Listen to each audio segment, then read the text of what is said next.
नमस्कार दर्शकों, planet 9 astro के इस एपिसोड में आपका बहुत स्वागत है। मैं हूं मेघना शर्मा। मेरे साथ आज उपस्थित हैं जाने माने ज्योतिषाचार्य श्री विद्यानंद वाचस्पति जी। नमस्कार पंडित जी। नमस्कार मेघना जी, आप सबके दर्शकों को भी नमस्कार। दर्शकों, आप सभी को आने वाले नव वर्ष की बहुत शुभकामनाएं। उम्मीद करते हैं आने वाला वर्ष आप सबके लिए मंगलमय हो और आपके जीवन में हंसी खुशियों के साथ आए और पिछले वर्ष में जो भी आप जिस परेशानी से जूझ रहे हो उन सब से आपको मुक्ति मिले। आज हम पंडित जी से जानेंगे कि 2026 में जनवरी के महीने में उसका राशिफल कैसा रहेगा। तो आज हम पंडित से मेष से कर्क राशि तक के जातकों के लिए जानेंगे कि उनका राशिफल कैसा रहेगा और साथ में ही पंडित जी उपाय भी बताएंगे। तो आप वीडियो को अंत तक जरूर देखें। पंडित जी, आज हमारे दर्शकों को आप बताइए 2026 का जनवरी का महीना उनके लिए कैसा रहेगा। दर्शकों, 2026 के जनवरी का महीना मेष राशि वालों के लिए, मेष राशि का स्वामी मंगल होते हैं और मंगल जनवरी के महीना में नवम भाव के धनु राशि में स्थित हैं जी। जब लग्नेश भाग्य भाव में हो तो निश्चित रूप से भाग्य की वृद्धि होती है और नवम भाव पिता से संबंधित है, धर्म से संबंधित है, दूर की यात्रा से संबंधित है। तो धार्मिक यात्राएं का योग बन सकता है, पिता से सहयोग प्राप्त होगा और धर्म के कार्यक्रम में बढ़ चढ़कर भाग लेने की भी संभावना है जी। अब आइए मेष राशि वालों, द्वितीय भाव वाणी का है, कुटुंब का है, धन का है और द्वितीय भाव वृष राशि का है। तो वृष राशि के स्वामी शुक्र होते हैं। शुक्र भी नवम भाव के धनु राशि में स्थित हैं। जब द्वितीय भाव का स्वामी, धन भाव का स्वामी भाग्य भाव में हो तो भाग्य में वृद्धि तो होती ही है जी। और भाग्य से धन की प्राप्ति भी होती है जी। पिता से भी सहयोग प्राप्त होगा धन की प्राप्ति में, लेकिन पिता से सहयोग प्राप्त होने में थोड़ी कठिनाई आएगी, इसलिए कि धनु राशि बृहस्पति की राशि है और शुक्र वहां स्थित है। बृहस्पति और शुक्र में वैमनस्य है। अच्छा। तो इसलिए पिता से प्राप्ति में थोड़ा कठिनाई अवश्य आएगी।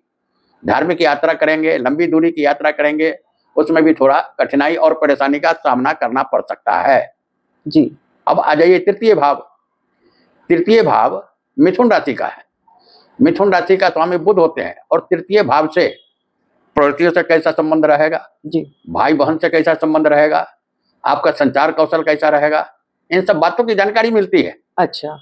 तो बुध भी नवम भाव के धनु राशि में स्थित है। अब यहाँ पर भाई बहनों से संबंध अच्छा रहेगा क्योंकि नवम भाव से दृष्टि बुध की तृतीय भाव पर है, अपने राशि पर है। तो भाई बहनों से संबंध अच्छा रहेगा, संचार कौशल भी अच्छा रहेगा, छोटी छोटी यात्राओं से लाभ भी होगा और पड़ोसियों से भी संबंध अच्छे रहेंगे क्योंकि तृतीय भाव पड़ोसियों का भी भाव है जी। अब आ जाइए चतुर्थ भाव, सुख भाव, घर का भाव, सुख भाव।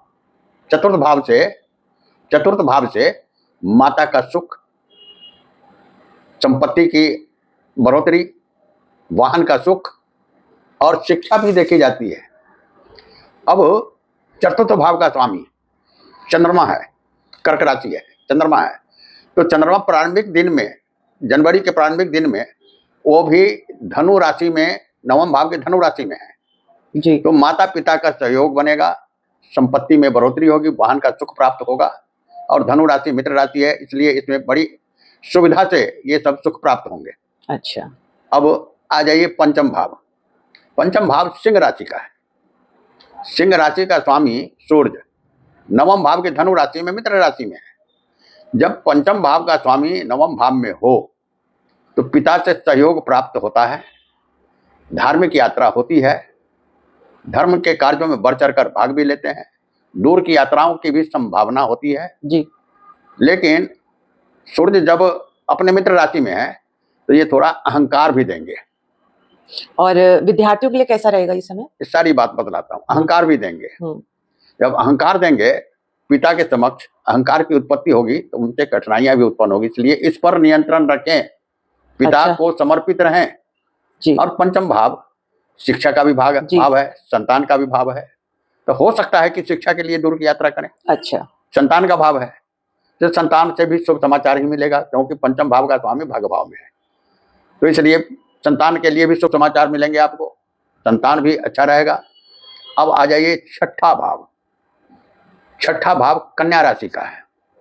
कन्या राशि का स्वामी बुध है और यह छठे भाव का स्वामी बुध नवम भाव के धनु राशि में है जी। अब यहाँ हम यह देखते हैं कि धनु राशि का स्वामी बृहस्पति और छठे भाव का स्वामी बुध, इन दोनों में जो है तो वैमनस्यता है, शत्रुता है। जी जी। तो यहाँ पर यह होगा कि शत्रु सजग होंगे। रोग भाव भी है छठा भाव जी। हो सकता है कि स्वास्थ्य भी खराब हो और शत्रु भी कहीं से आ सकते हैं। हाँ जी हाँ, शत्रु की भी सजगता रहेगी। अच्छा। तो और ऋण भी होने की संभावना रहेगी। आप यह प्रयास रखें कि हम कहीं किसी से कोई ऋण न लें जी। ये कुछ दिनों की बात होती है जी। काम चला लें, ऐसे ही ऋण न लें और अपने वाणी पर नियंत्रण रखें। बुध वाणी का भी ग्रह है, वाणी पर नियंत्रण रखें कि कोई शत्रुता किसी से न हो और अपने स्वास्थ्य पर पूरा ध्यान दें तो अच्छा रहेगा। अब आ जाइए सप्तम भाव जी। सप्तम भाव शुक्र की राशि है, तुला राशि है। तुला राशि का स्वामी शुक्र ये नवम भाव के धनु राशि में है। अब शुक्र और बृहस्पति दोनों की भी शत्रुता है तो हो सकता है कि आपसी संबंध में कुछ तनाव आवे। अच्छा। पत्नी हो तो पति के साथ और पति हो तो पत्नी के साथ। अच्छा। ये तनाव आ सकता है तो जरा इस पर नियंत्रण रखें तो अच्छा रहेगा। अब आ जाते हैं हम अष्टम भाव जी। अष्टम भाव का स्वामी नवम भाव में है तो परिवर्तन का भाव है ये। अच्छा। तो नवम भाव में जब हैं अष्टम के स्वामी तो और लग्न के भी स्वामी हैं तो ये परिवर्तन भी ला सकते हैं किसी भी प्रकार का। अच्छा। और परिवर्तन ला सकते हैं तो परिवर्तन करने में हानि की संभावना रहेगी क्योंकि अष्टम का स्वामी नवम में है, ये हानि की संभावना रहेगी। और अष्टम से भी दूर की यात्राएं हो सकती है क्योंकि द्वादश से नवम है अष्टम भाव जी। और नवम जहाँ होता है तो ये दूर की यात्रा देते हैं तो इन यात्राओं में आपको हानि भी हो सकती है। इसलिए जरा संभल कर सोच समझ कर कोई यात्रा करें तो अच्छा रहेगा। अच्छा। अब आ जाइए नवम भाव धनु राशि का है। अब धनु राशि का नवम भाव है, यहाँ पंचग्रही योग है। अच्छा। सूर्य, बुध, शुक्र, मंगल, चंद्रमा, मतलब 5 ग्रह एक ही स्थान पे आ गए, एक ही स्थान पर आ गए। तब इसमें भिन्न भिन्न प्रकार की बातें हैं जी कि आप जैसे कि बुध अपने राशि को देख रहा है, तृतीय भाव को, भाई बहनों का भाव है और है शत्रु राशि में तो भाई बहनों के साथ सहयोग तो प्राप्त होगा लेकिन इसमें थोड़ी कठिनाई भी हो सकती है। अपने वाणी पर नियंत्रण रखें जी। और मंगल लगनेश है और अष्टमेश है तो पिता के साथ संबंध में तनाव आ सकता है क्योंकि अहंकार की भी स्थिति है, यहाँ पर अहंकार भी उत्पन्न हो सकता है तो अहंकार होने से पिता के साथ मतभेद हो सकता है जी। और बृहस्पति की दृष्टि, अब जितनी बातें नेगेटिव हम बता रहे हैं जी उसमें उतना नेगेटिव नहीं हो सकता है। इसलिए नहीं हो सकता है कि तृतीय भाव से बृहस्पति की भी दृष्टि है नवम भाव पर तो वो कुछ बिगाड़ने की कोशिश करेंगे तो उससे बृहस्पति की जो दृष्टि है वो थोड़ा सा उनको संभाल लेंगे, ज्ञान की उत्पत्ति करेंगे कि कैसे हम क्या व्यवहार करें कि हमारा खराब नहीं हो तो ये बृहस्पति बहुत कुछ संभालेंगे। अच्छा। तो अंततोगत्वा हम यह देख रहे हैं कि नवम भाव से संबंधित पिता से सहयोग, दूर की यात्रा, धर्म की यात्रा, ये वो हायर एजुकेशन, विदेश यात्रा, इन सबों में मिला जुला के शुभ फल प्राप्त करा देंगे ये। अच्छा। अब आ जाइए दसम भाव जी। दसम भाव मकर राशि का है जी। मकर राशि के स्वामी शनि होते हैं जी। अब शनि द्वादश भाव में मीन राशि में स्थित है जी। तो द्वादश भाव में शनि जब स्थित है तो गुप्त शत्रु सजग होंगे, गुप्त शत्रुओं से हानि की संभावना रहेगी और स्वास्थ्य भी खराब हो सकता है। इसलिए कि द्वादश भाव से शनि की सीधी दृष्टि छठे भाव पर है तो गुप्त शत्रु सजग होंगे, स्वास्थ्य भी खराब हो सकता है, आर्थिक हानि भी हो सकती है, अधिकतम खर्च भी हो सकता है। द्वादश भाव खर्च का है जी जी जी। तो इसमें जरा सोच समझ कर चलें तो अच्छा रहेगा, सजग रहें। आ जाइए एकादश भाव जी। एकादश भाव का स्वामी द्वादश भाव में होने से आय में वृद्धि होती है, इसलिए कि द्वादश भाव एकादश का द्वितीय है जी, धन भाव है। एकादश भाव का स्वामी जब द्वादश भाव में हो तो धन का वृद्धि भी करते हैं, आय की वृद्धि करते हैं, करियर में वृद्धि करते हैं, मित्रों से सहयोग प्राप्त होता है तो ये लाभ का भाव अच्छा ही रहेगा। और आ जाइए अब द्वादश भाव पर। जी द्वादश भाव का स्वामी बृहस्पति है, मीन राशि है जी, और इसमें शनि विराजमान है। और वहां शनि विराजमान है, और साथ साथ ये द्वादश भाव का स्वामी तृतीय भाव में है। जी जब छठे आठवें 12वां का स्वामी अगर तृतीय में हो, या 6 8 12 का स्वामी एक दूसरे के किसी राशि में हो, तो ये विपरीत राजयोग बना देते हैं, लाभ ही देते हैं। अच्छा। तो ये खर्च तो कराने की संभावना रहेगी, लेकिन ज्यादा से ज्यादा लाभ की ही संभावना रहेगी। अच्छा, मतलब आप ये कहना चाह रहे हैं कि मेष राशि के जातकों के लिए वैसे तो बढ़िया रहेगा, कुछ जगह मिश्रित भी फल है, पर गुरु की दृष्टि और जो और ग्रह हैं चीजों को संभाल लेंगे, हाँ, तो ऐसा कुछ नुकसान होने की संभावना नहीं है, नहीं बढ़िया है। ही रहेगा। हाँ। अच्छा, तो पंडित जी आप मेष राशि के जातकों के लिए कुछ उपाय जरूर बताएं। देखिए, मेष राशि वालों का स्वामी मंगल होते हैं जी। और मंगल से संबंधित उपाय हनुमान जी की उपासना होती है। अच्छा। हनुमान चालीसा का पाठ करें, या हनुमान जी के किसी एक मंत्र का नित्य जाप करें, हनुमान जी का संध्या समय जाकर दर्शन करें, प्रसाद चढ़ाएं, तो ये अच्छा रहेगा। अच्छा, ठीक है। दर्शकों, अभी हमने पंडित जी से जाना कि मेष राशि के जातकों के लिए जनवरी का 2026 कैसा रहेगा और उसका फल कैसा रहेगा और उपाय, तो आप इसका जरूर ध्यान रखें। अब हम पंडित जी से जानकारी लेंगे कि वृषभ राशि के जातकों के लिए 2026 का जनवरी का महीना कैसा रहेगा। वृषभ राशि, जी, वृषभ राशि का स्वामी शुक्र होते हैं जी। और शुक्र अष्टम भाव में स्थित है, धनु राशि में। अच्छा। अष्टम भाव परिवर्तन का राशि होता है, जी, जीवन की गहराई का भाव होता है। जी। तो जब शुक्र अष्टम भाव में है, तो ये समझ लीजिए कि, और शुक्र जो है सो अध्यात्म के भी प्रदाता है, जी। तो अध्यात्म की ओर जैसे पंडित जी ज्यादातर गुरुदेव को ही कहा जाता है कि गुरु वो देते हैं, अध्यात्म देते हैं, ऐसे शुक्रदेव इसके गुरु हैं, राक्षसों के गुरु माने जाते हैं, वो भी आध्यात्मिकता देते हैं हमारे जीवन में। आध्यात्मिकता देते हैं, तो ये किस प्रकार का आध्यात्मिकता देते हैं? जी। गूढ़ ज्ञान का, अच्छा, साधना की ओर प्रवृत्त करेंगे। जी जी जी। और जीवन की गहराई तक उतरने का ये प्रेरणा देंगे। अच्छा। खोजना खोजना शुरू कर देंगे कि यह अध्यात्म कहाँ तक हमें ले जा सकता है और कहाँ तक हम कर सकते हैं, इस ओर प्रेरित करेंगे। अच्छा। तो अब मतलब कि इस ओर प्रेरित करने का तात्पर्य है कि आपके जीवन में परिवर्तन आएगा, गहराई अच्छा। की तरफ जाने का प्रयास करेंगे, अच्छा। साधना करने का प्रयास करेंगे। जी अब कहाँ तक सफलता मिलती है तो ये तो अन्य ग्रहों पर भी निर्भर करता है। जी जी। लेकिन अष्टम भाव में जब शुक्र हैं, और भी लग्न का स्वामी, राशि का स्वामी होकर के, तो अष्टम भाव डॉक्टरों का भाव है। ऐसा ना हो कि डॉक्टर के यहाँ पहुंच जाए। अच्छा। यानी स्वास्थ्य पर ध्यान देना होगा। अच्छा, स्वास्थ्य पे ध्यान देना होगा और आध्यात्मिकता में भी बढ़ेंगे। वो थोड़ा सा अपना अलग अलग कुंडली होती है, तो अलग अलग उसका परिणाम भी हो जाता है। और ये अष्टम भाव है जी। अष्टम भाव पत्नी के पीहर का भी भाव है, यानी यदि पुरुष हैं तो उनके लिए ससुराल का भाव है, स्त्री है तो उनके लिए भी ससुराल का भाव है। अच्छा। तो यहाँ इस संबंध में कुछ चुनौतियां आ सकती है। अच्छा, इसलिए कि शत्रु राशि में है शुक्र, कुछ चुनौतियां आ सकती है। जी जी। तो इस पर ध्यान देने की बात है। संबंध कहीं भी खराब हो तो वो अच्छी बात नहीं होती है, संबंध को बनाए रखने में ही लाभ है। जी जी जी जी। तो इस पर ध्यान देने की जरूरत है। इसके बाद आ जाइए द्वितीय भाव पर। जी। द्वितीय भाव मिथुन राशि का है। वृष राशि वालों के लिए द्वितीय भाव मिथुन राशि का है। जी। और द्वितीय भाव धन भाव होता है, जी। कुटुंब भाव होता है, परिवार भाव भी होता है, और अष्टम में है। तो बुध की दृष्टि द्वितीय भाव पर है, अष्टम भाव से बुध की दृष्टि द्वितीय भाव पर है। और लग्न का स्वामी शुक्र का भी दृष्टि है द्वितीय भाव पर, तो निश्चय ही धन की बढ़ोतरी होगी।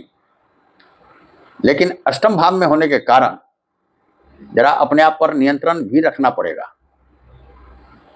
कुटुंब से रिश्ते खराब हो सकते हैं, परिवार में भी कुछ रिश्ते खराब हो सकते हैं, इसलिए कि अष्टम भाव में है और वह भी सूर्य और मंगल के साथ है। सूर्य और मंगल की भी दृष्टि द्वितीय भाव पर है। अच्छा। तो आपस में परिवार में वाणी की कर्कशता के कारण हो सकता है कि मनमुटाव की संभावना हो जाए। तो मतलब इसमें वृषभ राशि के जातकों को थोड़ा सा वाणी पे संयम रखना चाहिए। इसके बाद आ जाते हैं तृतीय भाव पर। तृतीय भाव कर्क राशि का है, वह भी अष्टम भाव में है। शुरुआत में ऐसे तो 2.25 दिन पर चंद्रमा बदल जाते हैं, तो चंद्रमा से संबंधित जो भी फल हो गए वो तो 2-2.25 दिन 2.5 दिन पर बदलते रहेंगे। उतना तो कहना संभव नहीं है, कुछ ना कुछ परिवर्तन होता रहेगा, लेकिन वो पता नहीं चलता है क्योंकि बहुत जल्दी ही ये आगे बढ़ जाते हैं। लेकिन तृतीय भाव जब कर्क राशि का है और शुरुआत में, आरंभ में, ये अष्टम भाव में है।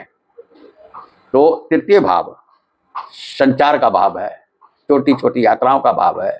चंद्रमा भी यात्रा के ग्रह है, और तृतीय भाव का स्वामी जब अष्टम में रहती है शुभ फल ही देते हैं। अच्छा, तो ये यात्रा भी कराएंगे, छोटी छोटी यात्रा कराएंगे, उससे लाभ होगा। पड़ोसियों से संबंध भी अच्छे ही रहेंगे, और भाई बहनों के साथ भी अच्छे अच्छे ही संबंध रहेंगे। बढ़िया। आ जाइए अब चतुर्थ भाव जी। सिंह राशि का है। चतुर्थ भाव का स्वामी अष्टम भाव में जी। धनु राशि में है, तो निश्चय ही ये परिवार में कुछ मतभेद पैदा करेंगे। अच्छा, और बदलाव भी करेंगे। जी। हो सकता है कि घर का बदलाव कर ले, वाहन का बदलाव कर ले, कोई नया वाहन ले लें, ये भी हो सकता है। अच्छा, लेकिन कठिनाइयों के साथ। अच्छा, कठिनाइयों के साथ, और साथ ही अपने स्वास्थ्य का भी ध्यान रखें। अच्छा, चतुर्थ भाव का स्वामी अष्टम में है, तो अपने स्वास्थ्य का भी ध्यान रखना होगा। अच्छा, मतलब स्वास्थ्य का ध्यान रखें, और कुछ काम थोड़ी कठिनाइयों के साथ होंगे, पर हो जरूर जाएंगे। जी। अब आ जाते हैं हम पंचम भाव पर। पंचम भाव निवेश का भाव है जी, संतान का भाव है, शिक्षा का भी भाव है, प्रेम संबंध का भी है। तो पंचम भाव का भी स्वामी अष्टम भाव में है, और वह भी शत्रु राशि में है। यदि किसी का प्रेम संबंध हो तो उसमें उतार चढ़ाव आ सकता है। निवेश करने में हो सकता है कि हानि हो। और अगर कोई विद्यार्थी हैं तो उन्हें भी कड़ी मेहनत करनी पड़ेगी। अच्छा, और पिता को संतान से खराब नहीं तो अच्छे समाचार भी नहीं मिल सकते हैं। सामान्य सा समय रहेगा, सामान्य सा समय रहेगा। अब आ जाते हैं हम छठे भाव पर। जी। छठा भाव तुला राशि का है। जी। तुला राशि के स्वामी शुक्र हैं। और शुक्र बैठ कहाँ है? अष्टम भाव के धनु राशि में। जी। अब यह है कि छठे का स्वामी अष्टम में जब हो, या छठे का स्वामी द्वादश में जब हो, जी, तो एक तरह से विपरीत राजयोग बना देते हैं। और शुक्र हैं तो शुक्र तो साक्षात लक्ष्मी है जी, तो ये धन का लाभ भी करा देंगे। छठे भाव का स्वामी शुक्र अष्टम भाव में होने से ये धन का भी लाभ करा देंगे। और क्योंकि छठे भाव का स्वामी अष्टम में है, धन का तो लाभ कराएंगे। छठा भाव रोग का भाव है, और आठवां भाव जो है तो चिकित्सा का भाव है। जी जी जी। तो स्वास्थ्य पर ध्यान देना पड़ेगा। हो सकता है कि डॉक्टर के यहाँ भी पहुंच जाए। अच्छा, तो मतलब स्वास्थ्य पर ध्यान अवश्य रखें। अवश्य दें। और छठे का स्वामी जब अष्टम में है तो बड़ी गहराई की सोच से शत्रु के साथ भी ये निजात पा सकते हैं। शत्रुता भी किसी से अगर हो तो उसका समाप्ति हो सकता है। जी जी जी। अब आते हैं हम सप्तम भाव। जी। सप्तम भाव वृश्चिक राशि का है। वृश्चिक राशि का स्वामी मंगल है। मंगल भी अष्टम में है। अब अष्टम में मंगल का होने से व्यक्ति ऐसे ही मांगलिक हो जाते हैं। जी। निश्चित रूप से ससुराल वालों से संबंध खराब होगा। अच्छा। विवाद होगा। अच्छा। और पति पत्नी में भी मतभेद हो सकते हैं। अच्छा। तो इसलिए, और सप्तम समझ लीजिए तो व्यवसाय का भी भाव है। जी। तो व्यवसाय में भी हानि हो सकती है। अच्छा। इसलिए सोच समझ कर चलें। परिवर्तन अष्टम भाव परिवर्तन का है। तो ऐसा नहीं कि व्यवसाय या नौकरी का बदलाव कर लें तो हानि होने की संभावना रहेगी। तो व्यवसाय को न बदलें, और नौकरी पेशा में हो तो अभी न बदलें तो अच्छा रहेगा। और थोड़ा अपने जीवन साथी के साथ वाणी का ध्यान रखें, मतलब बात करते समय, क्योंकि बात करने से ही बात बनती है और बिगड़ती भी है। अब आ जाते हैं अष्टम भाव पर। जी। तो अष्टम भाव परिवर्तन का भाव है, क्योंकि शुक्र वहां है। जी। सभी ग्रह अपना अष्टम भाव में समझिए तो 5 ग्रह हैं। चंद्रमा को अगर छोड़ दे तो 4 ग्रह स्थित हैं। हाँ जी। अब अष्टम भाव में सूर्य भी है, चतुर्थ भाव का स्वामी है, चौथे घर को हानि करेंगे। और शुक्र छठे भाव का स्वामी है तो लाभ ही करेंगे। विपरीत राजयोग बना रहे हैं। मंगल सप्तम का स्वामी होकर अष्टम में है, ये हानि करेंगे। अच्छा। ससुराल से संबंध, क्योंकि उग्र ग्रह है तो ये ससुराल से भी संबंध खराब करेंगे, पारिवारिक संबंध भी खराब करेंगे। और बुध ये पंचम का स्वामी है, वो भी अष्टम में। वो भी अष्टम में है। तो विद्यार्थी हो तो कड़ी मेहनत करनी पड़ेगी। और संतान से भी कोई ज्यादा बढ़िया समाचार नहीं मिल सकता है। प्रेम संबंध में भी बदलाव आ सकता है, उतार चढ़ाव हो सकता है, संबंध खराब भी हो सकते हैं। निवेश करने में भी हानि हो सकती है। अच्छा। अब आइए नवम भाव। जी। नवम भाव मकर राशि का है। मकर राशि का स्वामी शनि एकादश भाव में है, नवम भाव के स्वामी एकादश में है जी। अब जब कोई क्रूर ग्रह एकादश भाव में हो तो धन लाभ देते हैं जी। लेकिन यह किस प्रकार का लाभ देंगे जी। न्याय पूर्वक कमाई करेंगे तो उसमें लाभ देंगे, बेईमानी करेंगे तो हानि पहुंचा देंगे, क्योंकि शनि ग्रहों में शनि का स्थान न्यायाधीश का प्राप्त है। ये गड़बड़ करने पर ये आपको गड़बड़ी पैदा कर देगा। इसलिए किसी अनैतिक तरीके से धन कमाने का सोचिए भी नहीं तो हानि हो जाएगी। अच्छा। और ये समझ लीजिए कि 15 जनवरी के बाद सूर्य भी नवम भाव में आ जाएंगे। सूर्य पिता का भाव है। सूर्य और मंगल ये दोनों जरा उग्र ग्रह है, साहस और ऊर्जा के ग्रह है। और सूर्य के होने से और मंगल के होने से अहंकार की उत्पत्ति होगी। अच्छा। अहंकार की उत्पत्ति होने से पिता के साथ संबंध खराब हो सकता है। अच्छा। इसलिए सचेत रहें, पिता से संबंध खराब न करें तो अच्छा है। मतलब ये थोड़ी सी सावधानी रखेंगे तो सब बढ़िया है, नहीं तो सामान्य तो चल ही रहा है। और तृतीय भाव चक्र में तृतीय भाव मिथुन राशि का होता है और बुध की भी स्थिति नवम भाव में है, तो मिथुन राशि का स्वामी बुध की दृष्टि तृतीय भाव पर है। इससे भी भाई बहनों से संबंध अच्छा रह सकता है, प्रवृत्तियों से संबंध अच्छा रहेगा, छोटी यात्राओं से लाभ मिल सकता है। अब आ जाइए दसम भाव। दसम भाव कुंभ राशि का है। कुंभ राशि का स्वामी शनि एकादश भाव में है, तो मित्रों से सहयोग प्राप्त हो सकता है, इच्छाओं की पूर्ति हो सकती है, सरकारी लाभ में मिल सकता है, आय की भी वृद्धि हो सकती है। मतलब स्टेटस के लिए हर तरीके से बढ़िया रहेगा। सामाजिक प्रतिष्ठा भी बढ़ेगी, लेकिन इसमें ध्यान रहे शनि एकादश भाव में है।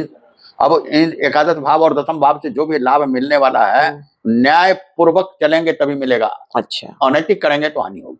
अच्छा। एकादश भाव आपका जैसा आप आचरण करते हैं उससे शनिदेव आपको वैसा ही फल प्रदान करते हैं। हाँ। और दसम भाव में राहु की भी स्थिति है, तो ये कभी धोखा भी दे सकते हैं, लेकिन गुरु की दृष्टि होने के कारण इससे बच जाएंगे। जी। धोखा होगा लेकिन होते होते बच जाएंगे। एकादश भाव मीन राशि का है, बृहस्पति की राशि है। और बृहस्पति भी तर्क के तर्क ग्रह देखते हैं और शनि भी जज हैं। तो और बृहस्पति की स्थिति द्वितीय भाव में है। यदि आप नैतिकता के ऊपर चलेंगे तो पारिवारिक संबंध भी अच्छा रहेगा, धन की भी वृद्धि होगी, कुटुंब से भी सामंजस्य अच्छा रहेगा। अब आ जाते हैं हम द्वादश भाव पर। द्वादश भाव मेष राशि का है, मंगल की राशि जी। अब यहाँ पर हम देखते हैं कि मंगल का स्वामी मेष राशि का स्वामी मंगल अष्टम भाव में, यहाँ भी विपरीत राजयोग बन रहा है। अच्छा। तो खर्चों की हालांकि लंबी यात्रा देंगे, सोच समझ कर कीजिए, लेकिन हानि नहीं पहुंचाएंगे। अच्छा। विपरीत राजयोग बना देते हैं। जी जी जी। अच्छा, जैसे दर्शकों पंडित जी ने बताया कि वृषभ राशि के जातकों के लिए कुछ सामान्य रहेगा, कुछ जगह सावधानियां रखनी है और कुछ जगह गुरु की दृष्टि होने से बहुत बचाव मिल जाएगा, तो उससे आपके लिए बढ़िया ही रहेगा। और पंडित जी इस राशि के लिए आप कुछ उपाय जरूर बताएं। देखिए, लग्न सबसे महत्वपूर्ण भाव होता है, शरीर होता है, व्यक्तित्व होता है, सोच विचार होता है, मस्तिष्क का प्रतिनिधित्व करता है। अष्टम में जाने से, लग्नेश का अष्टम में जाने से जी थोड़ी हानि है। अच्छा। वैसे छठे का स्वामी होने के कारण विपरीत राजयोग भी बनता है, थोड़ी हानि है। हानि है कि ये साक्षात लक्ष्मी है, धन की का लाभ तो करेंगे ही करेंगे। तो शुक्र का उपाय अवश्य करें। शुक्र का सबसे अच्छा उपाय है एक तीर दो निशाने। अच्छा। लक्ष्मी जी की आराधना करें जी, क्योंकि शुक्र के देवता माता लक्ष्मी है, इसलिए शुक्र को साक्षात लक्ष्मी कहा गया जी। तो लक्ष्मी जी की आराधना पूजा करें, धूप दीप करें, यही बहुत है। इसी से आपको लाभ मिल जाएगा। ठीक है दर्शकों, अभी हमने पंडित जी से जाना कि वृषभ राशि के जातकों के लिए 2026 का जनवरी का महीना कैसा रहेगा, कुछ सावधानियां हैं, कुछ उपाय बताए हैं पंडित जी ने, तो आप उसका ध्यान अवश्य रखें। इसी श्रृंखला को आगे बढ़ाते हुए अब हम आ गए हैं मिथुन राशि पे कि मिथुन राशि के जातकों के लिए जनवरी का 2026 कैसा रहेगा।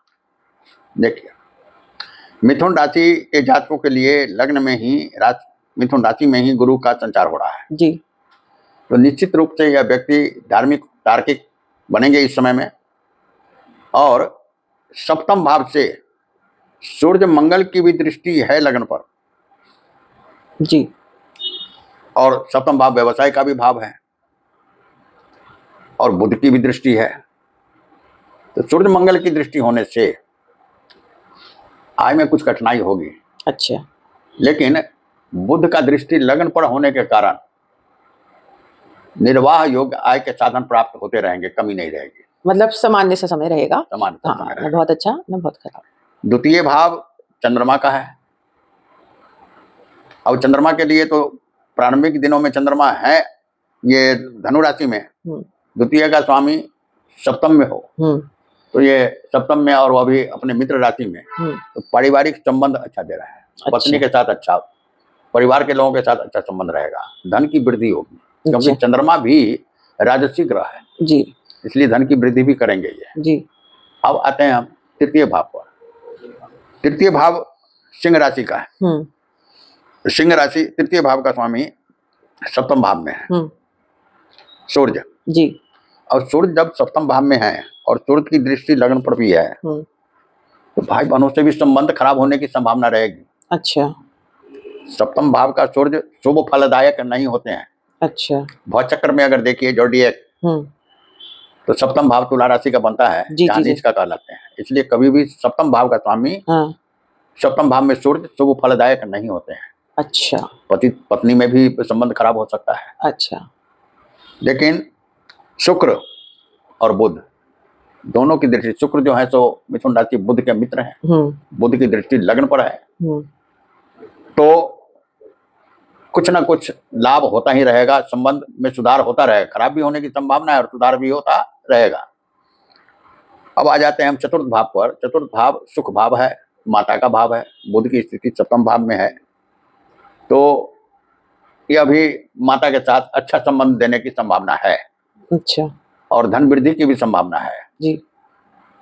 साथ साथ वाहन, बुध वाहन का भी प्रतिनिधित्व करते हैं, वाहन सुख भी प्राप्त हो सकता है। अब आ जाते हैं हम पंचम भाव पर। पंचम भाव का स्वामी, पंचम भाव तुला राशि का है, पंचम भाव का स्वामी शुक्र सप्तम भाव में है। अच्छा। तो त्रिकोण का स्वामी केंद्र में अगर हो तो सुख फल ही देते हैं जी। तो पंचम भाव का फल क्या हो सकता है? प्रेम संबंध में सुधार हो सकता है। अच्छा। अगर कहीं बिगड़ा हुआ प्रेम संबंध हो तो उसमें सुधार आएगा, लाभ मिलेगा जी। निवेश करेंगे तो उसमें भी लाभ होगा। यदि विद्यार्थी हो तो उसमें सफलता की संभावना है। अच्छा। क्योंकि पंचम भाव पर गुरु की भी पंचम दृष्टि है। अच्छा, तो उससे लाभ ही प्राप्त होगा। लाभ ही प्राप्त होगा, निवेश में लाभ प्राप्त होगा। प्रेम संबंध में पुत्र से भी अच्छा समाचार मिलने की संभावना है। जो विद्यार्थी हो तो सफलता की ओर अग्रसर होंगे, तो बढ़िया रहेगा। अब आ जाइए छठे भाव पर जी। छठे भाव वृश्चिक राशि का है। वृश्चिक राशि का स्वामी मंगल सप्तम भाव में है, तो ये दंगल करेंगे आपसी संबंध में। अच्छा। तो जरा मतलब कि वैवाहिक जीवन में थोड़ा खटास उत्पन्न करेंगे, तो सोच समझ कर चलने की जरूरत है। और 15 तारीख के बाद यही मंगल चले जाएंगे अष्टम भाव में, मकर राशि में, जहाँ उच्च का होते हैं जी। तो विपरीत राजयोग भी बनता है। अच्छा। और उच्च के भी बाद उच्च के भी हैं। हाँ। 15 तारीख के बाद नहीं, 15 तारीख के बाद यही चले जाएंगे इसमें। तो मंगल उच्च के होते हैं, विपरीत राजयोग बना रहे हैं, तो शत्रुओं से छुटकारा मिलेगा, कर्ज की भी से भी मुक्ति मिलेगी और स्वस्थ भी रहेंगे। अच्छा। अब आ जाइए नवम भाव पर। नवम भाव कुंभ राशि का है। कुंभ राशि का स्वामी शनि दशम भाव में है, मीन राशि में है। तो जब दशम भाव में शनि हो और नवम भाव का स्वामी हो, तो नवम से द्वितीय है, तो ये करियर में भी लाभ देंगे, नौकरी पेशा में भी लाभ देंगे, व्यवसाय में भी उन्नति करेंगे, धन का आगमन भी होगा, सामाजिक प्रतिष्ठा भी बढ़ेगी। अच्छा। लेकिन ध्यान रहे, शनि की स्थिति जहां भी हो उस भाव से संबंधित किसी भी कार्यक्रम में अनैतिकता नहीं होनी चाहिए। अच्छा, तभी शनि शुभ फल देंगे, अन्यथा विपरीत फल दे सकते हैं। जी जी। अब आ जाइए एकादश भाव पर। एकादश भाव का स्वामी मंगल है और मंगल सप्तम भाव में है। एकादश भाव आय भाव है, मित्र भाव है, और सप्तम भाव व्यवसाय का भी भाव है, तो व्यवसाय से लाभ की संभावना अधिक है। व्यवसाय में परिवर्तन करने की जरूरत नहीं है, व्यवसाय में लाभ होने की संभावना अधिक है। अब आ जाते हैं ये 12वें भाव। नहीं, एकादश भाव इच्छा पूर्ति का भी भाव है जी।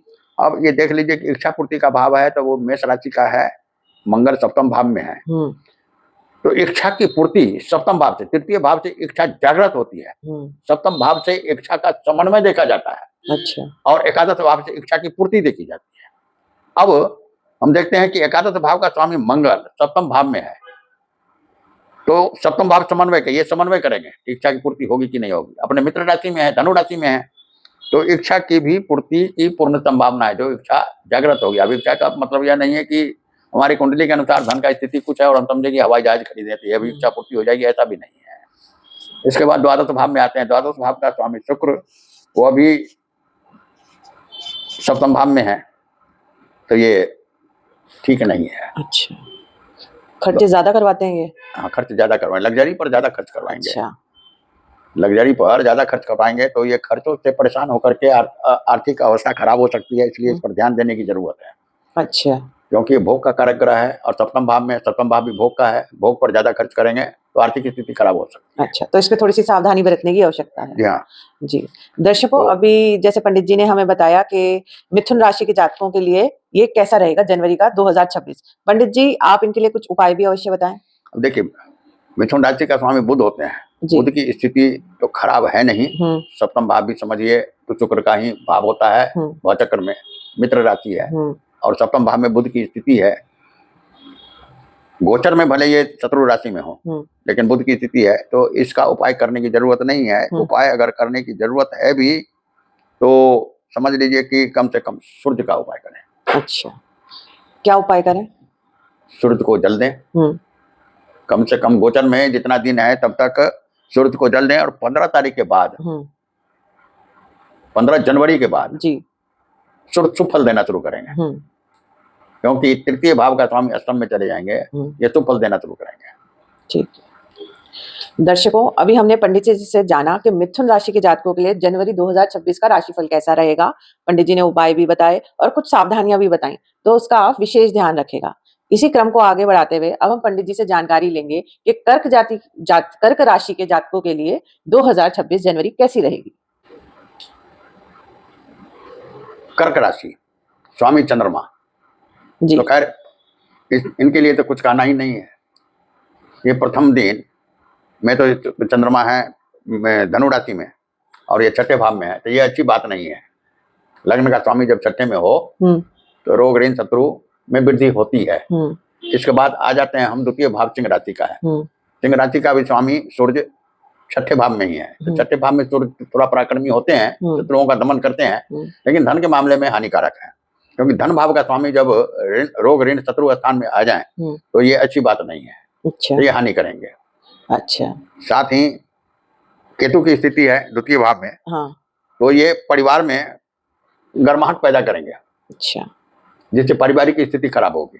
अच्छा। ये तो मतलब ये जो द्वितीय के केतु हैं वो अच्छा परिणाम नहीं रहेंगे, तो थोड़ा सा इससे सावधानी बरतने की आवश्यकता है। और बहुत ज्यादा झंझावात अगर उत्पन्न हो जाए तो एकांत में भी चले जाएंगे, अध्यात्म की ओर झुक जाएंगे। अच्छा। कौन इस झंझट में रहे, ये भी संभावना हो सकती है। अच्छा। अब आ जाते हैं तृतीय भाव। तृतीय भाव कन्या राशि का है, जिसका स्वामी बुध है, तो बुध भी छठे भाव में है। अब बुध छठे भाव में है तो फिर तृतीय का स्वामी अगर छठे भाव में हो तो सुफल नहीं देते हैं। अच्छा। ये संचार कौशल अच्छा रहेगा, संवाद कौशल अच्छा रहेगा, छोटी छोटी यात्राओं से लाभ भी मिल सकता है और पड़ोसियों से संबंध भी अच्छे रह सकते हैं। भाई बहनों से भी अच्छे संबंध, भाई बहनों से भी अच्छे, तो मतलब बढ़िया ही रहेगा इस मामले में। अब चतुर्थ भाव का स्वामी शुक्र, ये भी छठे भाव में है। अच्छा। तो यह भी अच्छी स्थिति नहीं है। केंद्र का स्वामी जब छठे भाव में हो, छठे 8 में 12 में हो जी, कम से कम शुक्र 12 में तो सुफल ही दे देते हैं, लेकिन छठे 8 में सुफल नहीं देंगे। अच्छा। तो चतुर्थ भाव का स्वामी शुक्र जब छठे भाव में है तो गृह क्लेश भी हो सकता है, वाहन की दुर्घटना भी हो सकती है, ये किसी प्रकार से बीमार भी पड़ सकते हैं। अब आ जाते हैं हम पांचवें भाव पर, वृश्चिक राशि। मंगल भी छठे भाव में है। मंगल जब छठे भाव में है तो मंगल छठे भाव में बहुत ही सशक्त होते हैं।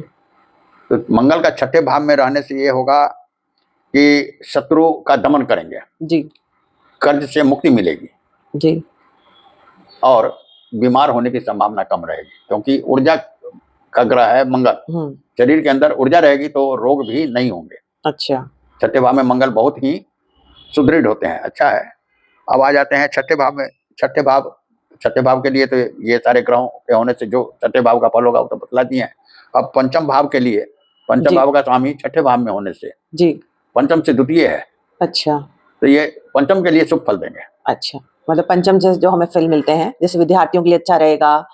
विद्यार्थियों के लिए अच्छा रहेगा। यदि संतान है तो संतान को रोगग्रस्त होने की संभावना रहेगी। अच्छा। और प्रेम संबंध भी खराब होने की संभावना रहेगी, दुश्मनी हो सकता है। अच्छा। तो ये 3 चीज का ध्यान अवश्य रखना चाहिए। अब छठे भाव में धनु राशि का स्वामी बृहस्पति है।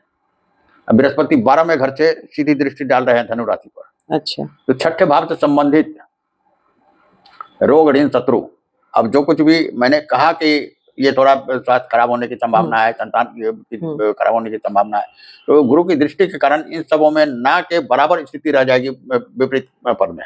अच्छा, मतलब आप कह रहे हैं कि जो 4-5 ग्रह एक साथ बैठे हैं उस पे गुरु की दृष्टि होने के कारण हर जगह शुभ फल ही वो प्रदान करें। जो थोड़ी बहुत गड़बड़ी हो रही थी वो खत्म हो जाएगी। थोड़ा कुछ परेशानी तो रहेगा, हाँ, लेकिन अंततः सब बढ़िया ही रहेगा। जी। इसके बाद 15 तारीख के बाद सूर्य की स्थिति आ जाएगी मकर राशि में। जी। फिर ये सप्तम भाव में है। तो यहाँ पर होने से क्या होगा कि सूर्य और मंगल की स्थिति आ जाएगी। मंगल यहाँ उच्च के होंगे, पंचम भाव का स्वामी है, तो ये पंचम भाव के लिए भी शुभ फल देंगे और दसम भाव के लिए भी शुभ फल देंगे।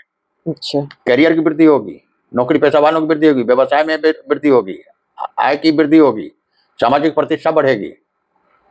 और सूर्य यहाँ है तो ये समझ लीजिए सूर्य और मंगल है, तो पति पत्नी में मतभेद पैदा करेंगे ये। अच्छा। इन संबंधों पर जरा सतर्क रहें तो अच्छा है। ध्यान दें। अब आ जाइए अष्टम भाव। अष्टम भाव कुंभ राशि का है। कुंभ राशि में राहु की स्थिति है, परिवर्तन का भाव है, तो ये जीवन में किसी भी प्रकार का परिवर्तन करा सकते हैं। अच्छा। अब किस प्रकार का परिवर्तन कराएंगे अभी पूरे जन्मकुंडली ग्रहों को पढ़ने के बाद ही होगा, जो संभव नहीं है अभी। अब आ जाइए नवम भाव। नवम भाव में शनि की स्थिति है, मीन राशि है, बृहस्पति की राशि है। बृहस्पति से शनि का संबंध जो है तो सम है, इसलिए हानि नहीं करेंगे।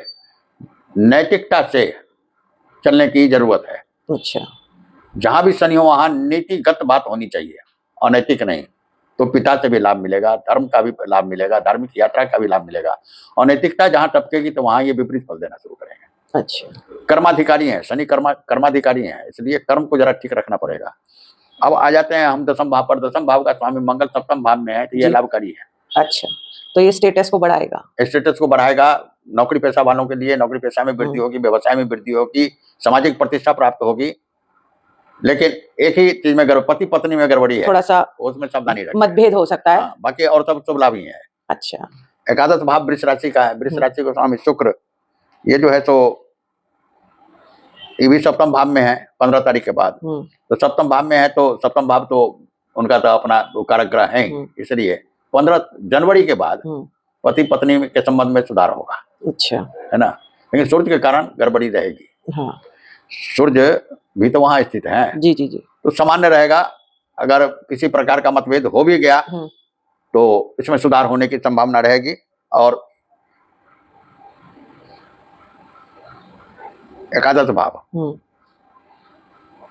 तो जी जी हो गया। अभी तो स्टेटस का हो गया एकादश भाव। एकादश भाव शुक्र का है, चौथे भाव का स्वामी है, 7वें घर में है, तो ये अभी अच्छा ही फल देंगे। अच्छा, ये भी लाभ ही देंगे। लाभ ही देंगे। सामाजिक प्रतिष्ठा भी बढ़ेगी, मित्रों का सहयोग भी प्राप्त होगा, इच्छाओं की भी पूर्ति होगी। अच्छा, ठीक है, तो मतलब बढ़िया रहेगा। अब इसके बाद द्वादश भाव। जी। द्वादश भाव मिथुन राशि का, जहाँ गुरु की स्थिति है।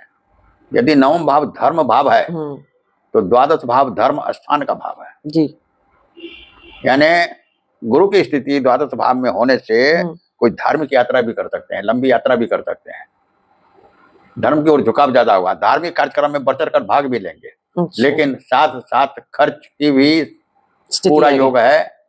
अगर इतना खर्च न कर दें कि आर्थिक स्थिति खराब हो जाए, तो खर्चों पे नियंत्रण रखें तो अच्छा है। अच्छा, चलिए पंडित जी, आप कर्क राशि के जातकों के लिए कुछ उपाय जरूर बताएं।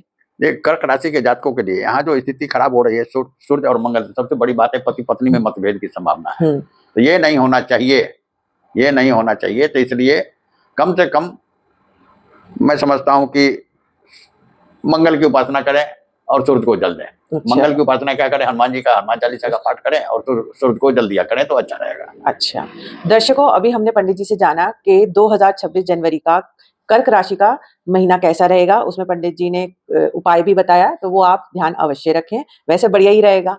तो इसी क्रम को मैं यहाँ पे समाप्त करती हूँ। अगले क्रम में हम आगे की राशियों के बारे में आपको जानकारी देंगे।